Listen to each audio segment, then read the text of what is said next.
دا چا لیکلي خواجه سره اجراګان او مخنث د هغې د حقوقو چرچه پته نه لګي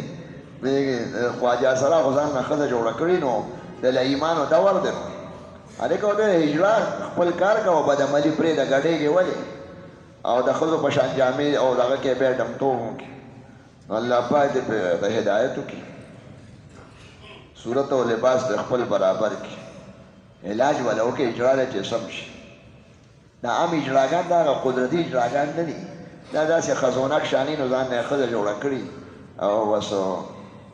والې مالې جوړي مونږ یې څه کوو دا پته نه څه پروپاګنډه چې انجیوز دي او بل یو د هغې راغشتې دي دا اکثر د بې حیایۍ خورولو او د هغې د توجه دپاره نور ظلم په چا نشته نه به یې ته مړ کولی شي نه څوک والی شي تا ته اختیار ته نشته نصیحت کولی شي د حکومت کار دی چې ناروا کار کوي ښه دی وټسئ دي دا چا لیکلي زموږ مور وفات شوې ده او د اتو میاشتو پرې مونځونه پاتې دي څومره راځي پته نو دا یو که مونځونه پاتې دا بېهوشه وه کومه کې وه پیدا نه د شپږو مونځونو زیات شپږ مونځونو ته چې بېهوشه شوه د هغې مونځونو فدیه نشته او پیسې په تاسو نشته او که کوم مونځونو کې پیدا و بعض وخت کې داسې وي چې بېهوشۍ نه راوځي نو بیا د هغې مونځونو به 2 کیلو غنم د یو مونځ ورکوي د یو ورځې 12 کیلو غنم فدیه ده دی چې وس وي او د هغې پیسې پاتې وي او که پیسې پاتې نه وي غریبه ښځه نو په بچو یې نشته دا چا تپوس کړی نجاست حکمي څه مطلب دی او نجاست حقیقي نجاست حکمي دې ته وایي سړی تشې متیازې وکړي نو ده خو لاسونه پاک دي مخ یې خو پاک دی خېټه یې خو پاکه دی متیازې خو د خاص ځای نه دي خو د ده بدن پلید شو قرآن شریف نشي راغشتی او د سپکۍ د بدن نجاست حکمي شریعت په نظر کې نجاست نور لاس یې خو شیمپو کړی دی ګیره سر پټکې لاسونه جامې هر څه پاک دي نو دې پلید نه دی خو په حکم د پلید کې دی چې سړي د باد لاړ شي یا اوده شي وغورځېږي یا الټی وکړي نو دی خو خوله وینځل دی خو د ټول بدن پلید دی نو په بېاودسۍ کې په اودس به پاک شي یا سړی کوروالی وکړي ښځې سره یا احتلام پرې ووړي نو دا نجاست حکمي خو خاص د تشو متیازو ځای خیرني زه هغه ووینځه خو د خېټه هم پلیته ده د لاس هم پلیت دی چبه هم پلیته ده تلاوت نشي کولی دی به خوله وینځي پوزه به وینځي ټول بدن به وینځي نو بیا د ده جبه پوزه پاکه شوه کنې کوروالی خو په مخ او په دغه نه کېږي په لاسونو خاصا دا نجاست حکمي دی جنابت شو یا او نجاست حقیقي دی ته وایي لکه وینه دی په جامو پروزي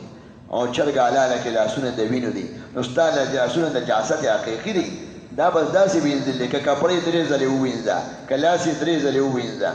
نه چوڼی که او بعضې شي نه چوڼ کېږي قالین هغې باندې برش 3 ځلې پرې اوبه واچوه یو ځل ترې اوبه بوځه بیا پرې اوبه واچوه بیا ترې بوځه بیا ترې بوځه دغه نجاست حقیقي دی وینه ولګي یا میچازې په یو ځای پروزي یا سوټې ولګي دا چا لیکلي استنجا کول سنت دی که واجب دی او په کومو څیزونو بیا کې استنجا که سړی اودسماتې وکړي یا واړه بول یا لوی بول وکړي او د خپل ځای نه پلیتي نه وي خوره شوې نو استنجا په اوبو باندې او دغه باندې کاڼې باندې دا مستحب ده او که لږ شانه خوا دې خوا خامخا ځي لونوالی نو بیا دغه ده سنت ده او که د روپۍ عمره ځای دا د لاس مینځ هغه اتانیز یا غټه روپۍ ډبه دی دومره روپۍ د اودسماتې لویو ځای نه یا د وړو بولو ځای نه متیازې خورې شي لوی بول یا لوی نو بیا استنجا واجبه نجاست حقیقي دی ستا په بدن ولګې دغه ځای به وینځې 3 ځلې اول به په لوټه یا په ټیلیټ پیپر وکړي او بیا به اوبو کې ښه طریقه دا ده نن سبا سلسل بول ډېر دی د خلکو تشې مچازې ډېرې ورځي ګرم مسالې او چیز کې ډېرې هر سړی دومره تشې متیازې پخوا به زر وچېدې اوس د خلکو متیازې ډېرې خورېږي او پیکوړې او سموسې او چینچور دومره خلک خوري چې ډوډۍ هم ورسره خلک خوري بعضې ماشومان نو چې دا مسالې خورې نو به د ده پیچش او هر څه به ګډوډي دې دې پوره استنجا کې علما وایي هم دې په کاغذ کې چې قطرې ودرېږي او بیا دې په اوبو کې دا چا لیکلي د جهاد مقصد څه دی د امن به څنګه ده جهاد مقصد اسلامي نظام دی خلک په زور مسلمانون نه دي ځکه ته په زور مسلمان کې تور او ټوپک پکې دی او هغه زړه کې نه مني خدای هسې په خوله وایي ما ومنل نو په دې خو نه خلاصېږي ایمان خو د زړه منلو ته وایي چې خدای رسول ومنې آخرت ومنې او دا ټول ضروري خبرې دا ټولې په زړه سره ومنې او زړه نه ته خبرېدی نه شي دې وجه نه جبر نشته ته به ورته تبلیغ کې باس د جهاد مقصد دا دی چې د خدای پر ځمکه باندې د خدای نظام راشي چې د یورپ او د چین او د امریکې او د هغې خبرو پسې ګرځې چې د اسماتي پاکولو چل نه ورځي خو د خدای پاک د ځمکه پیدا کړې ده او چې کوم نظام یې پیدا کړی د زنانو دپاره پرده ده شراب بندېدل دي جواري به نه سینما بې حیایي به نه حرام او سودي کاروبار به نه چې دا بند کړي که دا وي نو بیا امن نشي راتلی ټول خلک وایي کاروبار برکت نشته او څومره ډېرې پیسې دي او څومره ډېرې بنګلې دي او څومره ډېر ګاډې دي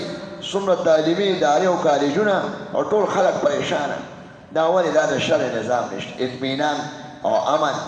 او دا قتل و قتال او خونریزۍ نه بچ کېدل د شرع نظام دی او چې کوم کافران اوس یې هغوی به هم اسلامي نظام مني هغوی به هم مني البته هغوی باندې مونځ نشته زکات نشته حج پې نشته عمره پې نشته او جهاد کې برتې کول نشته د کافر هغوی باندې هغوی جهاد ته باندې نشي برتې کولی مسلمان برتې کولی شي راځئ اوس ضرورت دی کسانو ته نومونه ولیکې نو مسلمانانو بادشاه مسلمان بوځي کافر نشي بوتلی نه زور پې نشته او نه بل دغه جزیه به ورکوي یا د روغې جزیه یا پې بادشاه مقرر کړي لږ 1 روپۍ ده او 2 روپۍ او 4 روپۍ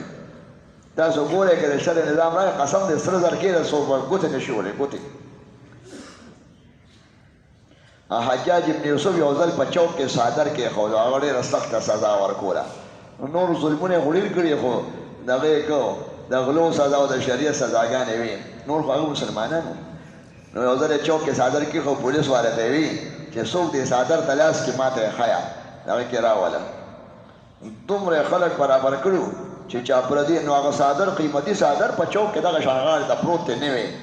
او 3 ورځې خلک په چوک کې خو ډېر خلک سرور واړه طرف ته روان وو چې هغه څادر ته کتل هم نه چې خلک نه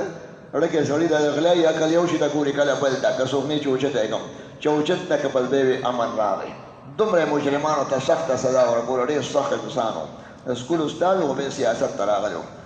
یزید دور کې بس او خلکو پخوا چا نه غلاګانې وي او ډاکې هر څه ختم شو بیا دا چا لیکلي چې سړی د ویښتو صفۍ وکړي نو بیا غسل پې شته او که نشته نه غسل به نشته ویښتو سره خو څه جنابت یا حدث نه راځي که بدن یې وینه شو او نامې لاندې ویښته صفا کوي وینې شو نو په وینه اودس ماتېږي او خپلې مسلې دي باقي ویښتو صفا کولو سره غسل یا اودس په سړي نشته یا برېټ هغه کې وخورئ یا سر وخورئ او وینه نه یې تلي اودس پې نشته دا چا لیکلي ده که د اوبو څاروي په اوبو کې ځناور مړ شي نو حکم یې څه دی چې کوم اوبو کې اوسېږي چې مړ شي نو هغه مردار نه دی اوبه پاکې دي پنشن چې څوک والي نو دی کې د خویندو حصه شته او د ورور لکه د پلار مال کې حصه وي که یو سړی نوکر د پنشن یې واخېسته 20 لکه یا 30 لکه نو دا د ده پیسې دي که دی مړ شو د ده بچو دي او د جمدو وروڼو خویندو کې دلته وایي چې موږ له پکې حصه راکړه لکه نور د پلار مال شریکي کاروبار نه پنشن چې چا ملازمت کړی د هغې حصه ده ازادي مال دی او باقي هغه شرکتي کاروبار چې کوم